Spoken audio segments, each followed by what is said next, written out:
नमस्कार सर्वांना। तर आज आपण बघतोय एक व्हेज स्टार्टरची रेसिपी। व्हेज स्टार्टर म्हटलं की सगळ्यांना आवडतं पनीर, आणि त्यातल्या त्यात पनीरमध्ये पनीर टिक्का म्हणजे सगळ्यांचा आवडता, आणि तो माझाही आवडता आहे।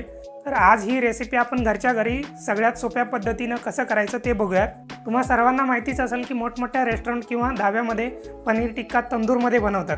तर आज आपण घरात बनवत असल्यामुळे तंदूरचा वापर नाही करणार। घरात असलेल्या तव्यावरती किंवा फ्राईंग पॅनवरती किंवा ग्रिलिंग पॅनवरती पण आपण बनवू शकतो। याच्यावरती बनवलेलं पनीर टिक्का पण एकदम रेस्टॉरंट सारखं मऊ आणि चांगलं टेस्टी बनतं। चला तर मग रेसिपीला स्टार्ट करूया, पण त्याच्या आधी चॅनलला सबस्क्राइब करा, लाईक करा आणि कमेंट करा। तर पनीर टिक्का बनवण्यासाठी सगळ्यात आधी भाज्या कापून घेऊयात। भाज्यांमध्ये कांदा आहे, ढोबळी मिरची आहे, टोमॅटो आहे। ढोबळी मिरचीमध्ये वेगवेगळ्या कलरचे जर तुमच्याकडे अवेलेबल असतील तर ते सगळे घेऊ शकता। त्यामध्ये रेड कलर असतो, पिवळा कलर असतो। भाज्या अशा चौकोनी आकारामध्ये कट करून घ्यायच्या आहेत, मोठ्या मोठ्या। हे बघा, इथं मी कांदा कट करून घेतलेला आहे आणि त्या कांद्याच्या पाकळ्या काढून घेतो। या अशा पाकळ्या काढून घ्यायच्या।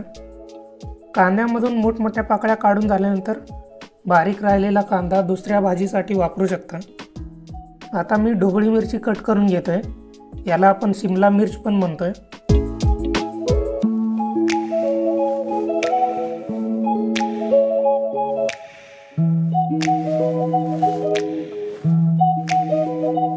हे बघा, अशा प्रकारे मोठ्या चौकोनी आकारात कट करून घ्यायच्या।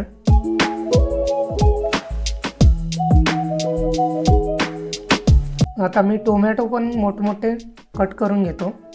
काही जण टोमॅटो वापरायचं टाळतात, पण टोमॅटो एकदम चांगला लागतो। त्याचा टिक्का जेव्हा होतो तेव्हा एकदम भारी टेस्ट लागते। पनीर टिक्का म्हटलं तर पनीर तर पाहिजेच। पनीर पण आपण अशा मोठमोठ्या चौकोनी आकारामध्ये कट करून घेऊयात।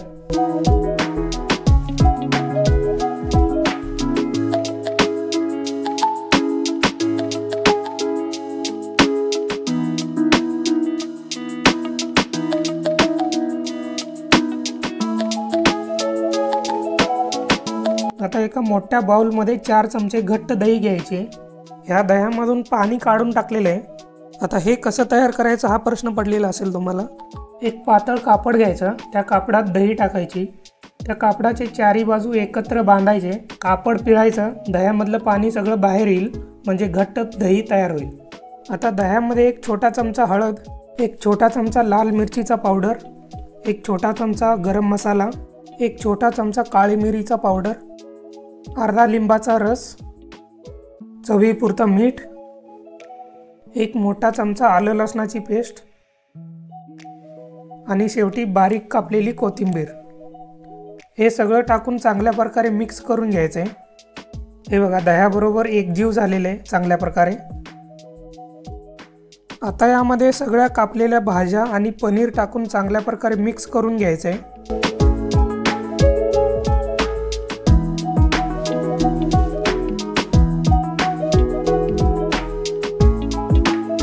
हे सगळं मिक्स झाल्यानंतर 20 मिनिट कापड झाकून ठेवायचं आहे।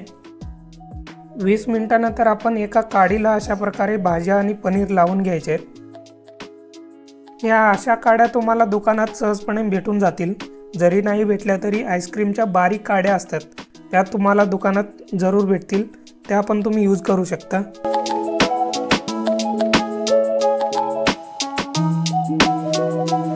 आता आपल्याला ग्रिल करायचं आहे। ग्रिल करण्यासाठी मी इथं बटर यूज करतोय। बटर जर अवेलेबल नसेल तर तुम्ही तेल वापरू शकता, तूप वापरू शकता किंवा लोणी पण वापरू शकता। जर तुमच्याकडे ग्रिल करायचा पॅन जर नसेल तर तुम्ही नॉर्मल तवा पण वापरू शकता। आपण जी चपाती भाकरी भाजण्यासाठी वापरतो ना, ती तवा वापरू शकता। हे बघा, अशा प्रकारे मी चारी बाजूंनी पनीरला ग्रिल करून घेतोय आणि त्यावरती बटर लावतोय थोडासा। ग्रिल करताना थोडंसं करपलं तरी चालेल, करपल्याशिवाय तो तंदूरचा टेस्ट त्यामध्ये येणार नाही। तर अशा प्रकारे आपला पनीर टिक्का रेडी झालेला आहे। वरून थोडासा कुरकुरीत, आतून एकदम मऊ झालेला आहे। टेस्ट तर काय विचारूच नका, एकदम भारी। तर सर्वांनी रेसिपी आता बघितलेली असेल, किती सोपी आणि सरळ आहे।